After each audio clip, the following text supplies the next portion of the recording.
के लोग पैसा वैसा कमाने के लिए जाते हैं, मैं तो जान बचा के हिजरत की है मैंने। इसमें थोड़ा-सा फ़र्क है। देखिए, मैं स्वात में था, ये आप सबको पता था, आप लोग मेरे पास वहाँ आते भी रहे। जी शीरज़ादा सर। भाई के साथ मैंने वहाँ पे टाइम गुज़ारा था। फिर एक वक़्त ऐसा आया कि मुझे क्योंकि इन्फॉर्मेशन मिलती थी, मेरे 1-2 सोर्स ऐसे हैं, उन्होंने जो भी मुझे बताया वो बात सच साबित हुई। उन्होंने मुझे बताया कि इस वक़्त रेड होगी, फिर उस वक़्त रेड भी हुई। उन्होंने मुझे कहा कि अब ये एक्टिविटी होगी, वो एक्टिविटी भी हुई। उन्होंने कहा जी अब ये वाला मुकदमा आपके ऊपर प्लान किया जा रहा है, फिर वो मुकदमा भी हुआ। तो मेरे पास कोई वजह नहीं थी कि मैं उनकी बात को नज़रअंदाज करूँ।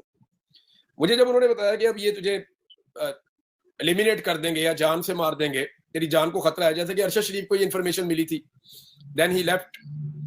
तो जब ये मुझे इन्फॉर्मेशन मिली तो मेरे लिए बड़ा हैरानकुन था, लेकिन जो कुछ भी फिर मैंने होते हुए देखा पाकिस्तान में, पहले हम ये समझते थे कि पाकिस्तानियों को पाकिस्तान की रियासत गोलियों से कत्ल नहीं करेगी। हम कोई दहशतगर्द थोड़ी हैं। लेकिन फिर मैंने देखा कि पाकिस्तानियों के ऊपर, निहत्थे अवाम के ऊपर गोलियाँ भी चली।